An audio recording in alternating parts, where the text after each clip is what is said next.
Hi, I'm Nicole Rawson, and this is our webinar series that we're doing for parents to have a little inside scoop into what's going on in all aspects of teen and youth life. One of the biggest ones being athletics. And the best person I could think of to talk about this issue is Larissa Mills. She's in Canada with the Mental Game Academy. Larissa, I'll let you introduce yourself real briefly and we'll just dive into some of the issues that you're seeing because we all know that it's really important to keep our kids busy. And whether you're a really gifted athlete or you're just starting out dabbling in sports and moving your body and finding enjoyment in movement, this is an area that's really being impacted by the advances in AI and digital media. So please take a moment, introduce yourself, and I'm so happy everyone's watching this. It's funny because we've known each other for like 5 or 6 years. So it's like when we introduce ourselves, I'm like, don't you get bored? And most people read about it anyway, I but know, I give us know, I your know, I know. little blurb So and what drove essentially, you. I started years ago studying how phones impacted an athlete's performance and an athlete's brain. Because we know that too much time on tech is impacting behavior. We all see it, it's everywhere. It's in every pediatric study and in every pediatric association right now. In fact, I'm very concerned about the newest data that came out about video shorts Mhm. and gaming and short content causing the hippocampus to shrink in our brain. Yep. That very much that study, I'd like to look more into it, to be perfectly honest, just to get the details, but we can see it in coaches. They're seeing the short attention spans and how we have to break things down for our kids. We're seeing it as parents when we give them instructions and they don't listen. But is it they don't listen, they're not watching, or they're not engaging and listening? They're two different things. Are they stuck with their head in their iPad or whatnot? I got into working with athletes because we knew that there was a link between 4 hours plus, or actually 2 hours plus of phone use a day and their negative self talk. Yep. So once we figured out when we do our surveys and our studies, and we have hundreds of kids that have gone through here now in their studies. In fact, we're approaching probably close to over 1,000. I would say that 90% talk negatively to themselves. So we are really finding a challenge in educating these kids and the parents, but I think we found a solution, which is great. And I like solutions. I don't like talking about problems without a solution. So we've designed this cognitive processing course. So for parents and coaches out there, what does this mean? Well, you can get a mental performance coach to come in, and we do that, but you can't help your kids perform unless your kids have mental skills first. Yep. And because kids have been on phones 22,000 hours by 16, or 2,000 hours a year on average, kids are sitting down for 7 hours a day instead of moving. And neurologically, our brain needs to move and talk to survive. In Yes. Who fact, talking, knew? Who knew right? being Talking human is was such more a thing? actually, and so it's what makes me more nervous about the video short content is that we are watching and being silent in our brain. And Dr. John Hutton out of Cleveland's Hospital and a few other pediatric neurologists are really concerned Yes. because this means that kids are 2 to 3 years behind their chronological age and development, and we can see it. We Hmm. can see it in, everyone who's over born in 73 or so. We can see the change in behavior from the kids we coached versus the kids we coach now. Right. The kids we coach now don't have boundaries, don't have skills, don't have coping, don't have problem solving, don't have confidence, and they're all over the place with their habits, and they're running around feeling like they're anxious, but they're not anxious. It's Right. actually the symptoms from phone addiction. I don't know if you've read Jonathan Haidt's book, Yep. but it's very important to separate it. They feel anxious, but it's not anxiety. It's dopamine induced. Hmm. So every time, 176 times a day, they go to hit notifications or check their phone, their dopamine and cortisol is just surging. And what we're finding in the athletes is that heart rate jump and the polyvagal nerve reaction. The brain's going, can you just stop? Just stop. Like, please stop poking my nervous system. because I'm getting really angry, I'm really tired, and I'm exhausted, and I can't think anymore. And the brain's getting tired of it. And Yep. so this comes out in terms of behavior, violence, rude behavior, impulsivity. And we're finding that athletes just can't cope anymore. They can't even cope with a coach saying something about their performance feedback, because it's not that kids are soft, it's the fact that they don't have any mental skills, Right. Well, right? and they're being depleted at a foundational level too. So Right. not When the to brain harp is on the tired, you're problems, kind of done. Mm. but until we have a real clear idea that this is definitively a problem, I don't think parents are motivated to find solutions. And so You don't that's think it's clear? at It's very screen clear. it is. And so we can see this with brain scans. Now we've seen a Yep. plethora, just tons of worldwide studies. The only studies that are poking holes in this and what screens do to youth brain development are those that are funded by big tech. So every now and then you see some clickbait articles that say, oh, it's no big deal. But we know unequivocally it's different Um, for developing brains than it is for adult brains. So adults, you can use what you like, you're still going to be impacted, but your oh, children very much are so. Adults are sponges. equally Children relevant. are Absolutely. sponges. Right. And And the good thing to note there too, I'm going to go back to two things. A, there are so many studies medically that are not based from or funded by big tech that give ample evidence yes, that we are in a pandemic of behavior. yes, What we need in next step is for physicians to put out a guideline, a very strict one, of no social media before 18. It's yeah, very straightforward. I agree. And to have branded phones like a Trumi, where there's no tech on it, like you can't get a browser, it's just talking. It's Yeah, we back to have it just the as Bark or Gab are here, some good right, in that area. But if we're giving kids the most addictive thing known to man now, you can do anything you want there, and you're not watching them, you're not giving them boundaries, and they have no frontal lobe to control it, we got to be prepared for the consequences. And now we're seeing the consequences. well, But and the I don't, parents really have to be the front runner they because do, all they of do, this is not going to change anytime soon. they Governments are absolutely not do. motivated to put out warnings. They're not motivated to change policy. It is a very slow process. So if you're a parent, because Yeah. we're going to have parents watching this webinar, Mhm. and they have kids who are interested in athletics and interested in their body movement, like every parent should be. Let's talk about how screens are decreasing kids' motivation, even Yep. to go out on the playground, to go try out for a sports team, to go stick with a whole season of sports. Yep. And tell me what you know about athletes being more susceptible to digital addictions too. The gifted athletes and those that excel also have a double-edged sword.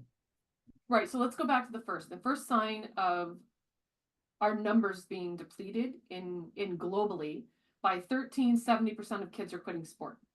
And that's That's not normal. worldwide, okay? Yes, that's new. 33% of kids globally are not signing up. So basically we're a wash. So our Olympic programs, which used to have a big base at the bottom with 15, 25,000 kids, in Canada now we're almost a silo. Only the wealthy kids or kids that are pushed will go up, Mhm. right? So this is happening not so much in the northern European countries. It's still quite diverse because they have a culture where they raise their kids more family oriented and more resiliently. Yes. It happens typically more in Canada and the US that I'm seeing. Australia is getting more of a thumb on it, right? They're Mhm. putting more of a pressure on parents and education to change. And also, the big push will come from education. The second big push that needs to happen is that our doctors need to start pushing it and enforcing it in their clinicians and saying no phones at all before whatever. There are babies addicted to tech. I see them, they know how to use it at 8 months old. Yeah. Yep. That's incredible to me. So if I, you're a parent yeah, and you have a child 11, 12 that doesn't want to go try out for a sports team and yep, just wants to stay home and play yep, Roblox and Minecraft and stay out of their parents' hair, hey, I can go home, latchkey kid, I can just sit, I won't cause any problems, I'll take care of myself, I don't want to play soccer. How yep, common is that now? more than you know. Hmm. It's becoming complacent and accepted that our kids are just getting heavier and unhealthier, and they're the diet type 2 diabetic numbers are out of control. They're going And home to totally emaciated too. I see kids that are they don't undernourished, have muscle that mass. aren't Kids don't developed, have have muscle no mass. muscle mass Yeah. because they're sitting in front of a screen for 2, 3 years. And Yeah. luckily, when we do a screen detox and a complete reset, or you have your Yeah. program, kids are resilient. They will They bounce back, but want the to actually later when they you wait. yeah, so here's a weird thing. Soon as our athletes come here and we just change two things. No phones in their room, no phones in the morning 30 minutes after they wake up. All of a sudden, our athletes are like, I feel faster. I feel Mhm. better. I'm like, yeah, I feel a little bit smarter. Yeah, because dopamine does this weird thing to our brains where it slows down our thinking to the point where it's delayed. Our body wants to go to do something, but we have to think harder to make it go the way we want it to go. So there's a delay now between the brain and the body. That's not good for NHL players. That's Right. not good for our NFL. That's not good for our Olympians. That's not good for children on a healthy basis, right? That's not good at all. Right. So where we're seeing the the evidence is when all of a sudden by week 4, these kids are down to 2 or less hours a day. They are completely confident, don't want to go on social media anymore because they've had a slight tapering and detox, but because we've actually helped them to connect with their parents again, watching documentaries and eating, playing cards, going for walks, getting outside. The outside time should be 2 to 4 hours a day.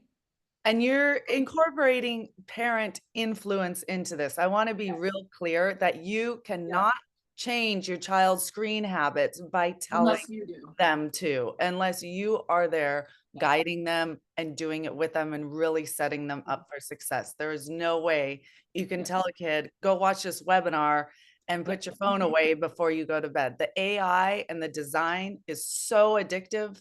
Well, I yeah, I mean, cannot underscore the importance enough of social parents media, they just being mostly what's involved. interesting here is yes, there's a brain chemical reaction here of dopamine and cortisol, the heart rate and all that. But the other part that we're looking at in many other areas, obviously where the information comes from pediatric associations to back this up, is FOMO.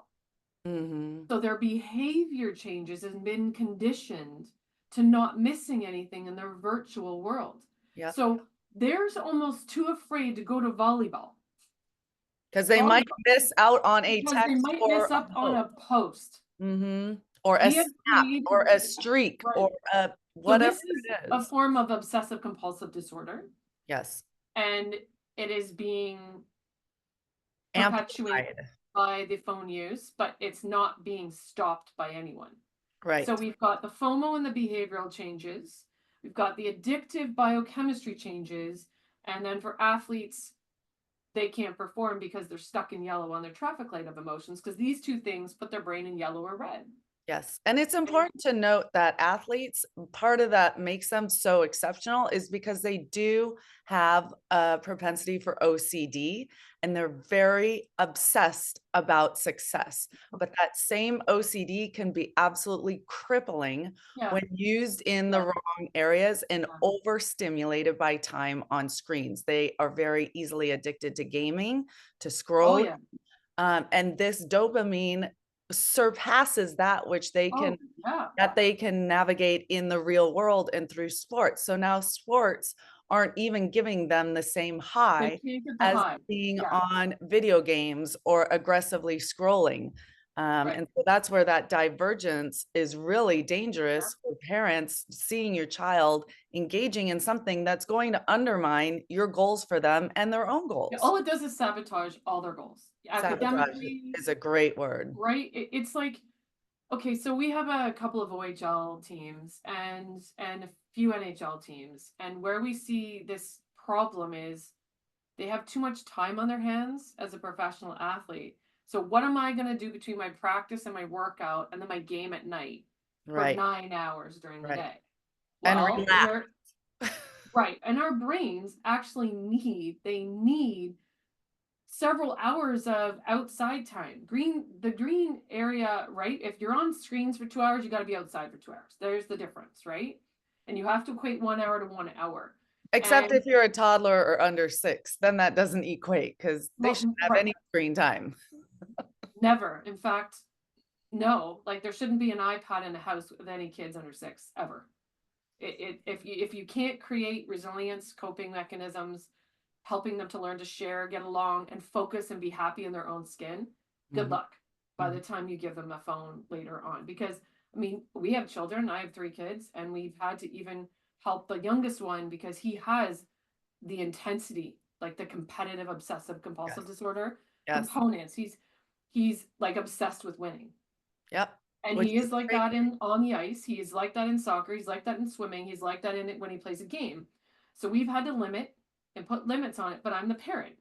So I have to put limits. Yes. And it's my job to raise a child who can become a productive, healthy adult who wants to contribute in this society. That's my job, right? And that's why I have bags under my eyes. That is that Yeah, is why I do what that's I what I do. tell parents. I'm like, my kids are adults now, but trust me, it is hard being a parent. It sucks. Your Hard. kid Well, doesn't. Nicole, no, let's go back. It's hard to be a good parent. Well, no, it's hard to be a bad parent now too, because if you're a bad parent, you're getting more flack than bad parents did 10 years ago. Your kids are nightmares now. So it's hard being a Okay, well, poor I parent. see what you're It's doing. hard being a good parent. So, and being a bad parent in America now, you're going to go to jail because if your child is harming others, parents are now held legally responsible Is for that in all it in the states? court of law. In Yeah, Canada, we don't have that yes, law. yes. So I So, personally would love that. And in fact, there's been, and this is an interesting dialogue.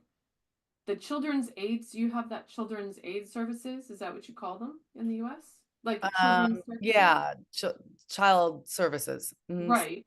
So Child protective they're services. speaking with physicians about calling, you know how there's emotional abuse, physical abuse, sexual abuse, Yes, phone abuse, phone neglect. yes. You cannot And sit your child in front of a device and they call won't that raise a them. babysitter. They won't raise them. The phones are, and we it's interesting. We ask our athletes when they come on board, how many hours a week are you on your phone? Do you think you can go down 1 hour a day? And we don't ask for more. We don't ask them to stay off their phone, by the way. They do it themselves. But they selected your program, so they have a high They level have of a high, they motivation for do, they change. do, but it's hard. And then I get the parents to help me. I said, if this is what they want to do, I need you to help me in this village here. Mm-hmm. And I Exactly. get buy-in. The Yep. parents do it because they just need the tools. Yep. Here's the tips. Control the phone, put the control apps on, but I want you to engage an hour a day watching a show with them, connecting with them, because here's the weirdest number. 90% of the athletes nowadays who have parents that actually support them and care and spend time with them are our professional athletes. The parents that just nag or don't have a connection or a bond and are constantly criticizing their athletes, their kids will quit by 16 because kids don't have those mental skills to stay in. But Yep. if the parents do, if the kids do, now I see the athlete taking off. Yep. Right. Yeah, it's Well, it's amazing. never been more important to get help as a parent, I would say, in the digital Never. age, to get help, to have parent coaching around digital media, because Yeah, that like are is you such a speaking in the schools? I'm foundational. speaking in the schools. This is all we can really do or hope for if we have leadership that actually cares. And the programs for parents too, because we can give all the lectures No, and no, I meant to talk the about parents. this all we want, Everything parents. but they have to sign up for our programs, either our digital detox program through Screen Time Clinic, your mental games program. It's just so important for parents to take a step, invest in their child's well-being, and to get on a new path. Well, So and here's the question, Cole. What would the world look like if we didn't have phones? And I asked this to my athletes. And I get some pretty profound answers that actually almost make me cry thinking about it. I have 18-year-old kids who are drafting into the NHL, 16-year-olds. I have kids in the NCAA, and they say to me, I think our world would be happier. yeah, I of think our course. world would be more calm. I think our world, we'd be able to have time for things. So we actually do have time. When people say they don't have time for things, I'm like, get off your phone an hour a day and then get moving. Get Yeah. off your phone and do this. Yeah. Like, Yeah. right? So when I hear them answer in this journal, it's very interesting the perspective they give you because the kids know what it would be like. Mhm. Mhm. Same with They our know. digital detox. Like, they're not happy about having a detox, but at the same time, they are relieved. They're relieved They're to get off functioning the phone. way better, you know? So, Yeah. Yeah. we only have a couple minutes here. Oh, Anything else you want to leave us with about? oh, well, I think a couple of things. Yes. In terms of getting your kids active and busy, it's about getting them out into, if you can't afford certain programs, there are city programs you can take your kids to: baseball, football, volleyball in gyms and at After school school. program, After school programs, get them lots of involved in free everything things. because the busier they are, the better they're going to sleep, the better they're going to behave. Yep. And the one thing I'll beg of you parents is to spend an hour a day just connecting with your kids unplugged. That is the Unplugged. best gift you Unplugged. can give them. Has Yeah. to be unplugged. No phone in your hand, no phone in their hand. That's And even if you can go to the point, like, we don't have phones off the main floor and we don't have phones at dinner. We don't have phones in the car. That unless we're, well, lost like I was the other day. And I need my phone to find my way. technology as a tool. We're not I anti-tech, no, but you have no, to use no, no. it. I'm not. Phones are awesome. Yeah. They are awesome. I can talk to my family in England. I can talk to my friends. They're fantastic. But using them in the intentional good way is the right way for the brain, right? Exactly. So if we always remain focused, parents, on the brain and their behavior, you probably won't make a wrong decision. Okay. Exactly. If we get them into, yes, it's more tiring to drag them around the baseball, and I know, Yep.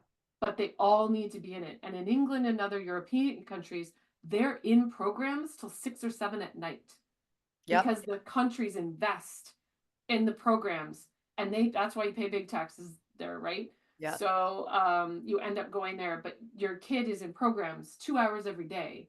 And so they're getting that there in Europe. And that's another reason why it's very different here. Because Yep. coming home and being on a phone between 3 and 11 at night only drives depression in children. Yep. Depression first, not Yep. even anxiety when they leave the phone a bit, but depression and loneliness. And we have shown that through COVID, we are human beings don't do well alone. And they don't do well without having mental skills, and they don't do well without having coping mechanisms. And if you can find somebody like Nicole Rawson to help you equip your kids or your board or your teachers or your coaches or your parents with these tools, then go for it because it will change your whole school educational ecosystem, your sport ecosystem, or your corporate ecosystem. Yep. And really with kids, we have 17 years, short years out of their 80-year, 90-year lifespan. This is the most critical time for get them in the human world, things that they're uncomfortable with, to continually help them be more comfortable being around peers, trying new things, moving their bodies. Being online is the easiest thing in the world. Easiest. That is the default, no brainer, doesn't take any training. They don't need it for the future. It is self-taught, meant to be easy to adopt. It's harder So to go to camp and actually participate in a basketball camp than it is to be on a phone. It's harder exactly, to do a exactly. lifeguarding course. It's harder to do different things than just look up from your phone. And kids find, I said to kids, if you can be alone for an hour without your phone, you're doing really well. Like you don't need it. And Yeah, you and feel if you good, like can't, in a that's a space. big red flag. If you can't, leave it to go to the bathroom, have a shower, leave it in the house to go for a walk. Those are the tests, Detach. right? Mhm. Right, detaching. And that's why no phones in the bedrooms at all. They need to self-soothe, even at 18 to go to bed. They need to read, watch. They can watch Netflix. Yes, they can, but you want them to be able to go to sleep without any tech, really. Yeah. And Yeah. happy, not having things in their subconscious. So that's a whole nother one. We'll do another webinar, the power Yeah, yeah, of we can do some mental subconscious. skills And practice. We can teach some parents how to do that at home. anyway, thank you so No much, Larissa. problem. I know how busy you are. We're going to put your contact information and have parents take a step. The hardest thing is to reach out, start the conversation, see how we Yep. can help you. Keep And doing what you're doing, Nicole. well, both of us. It's a good area. I love helping others. I know you do too. So Thanks for being here Thank today, you. and I will keep this going another time. Thank you.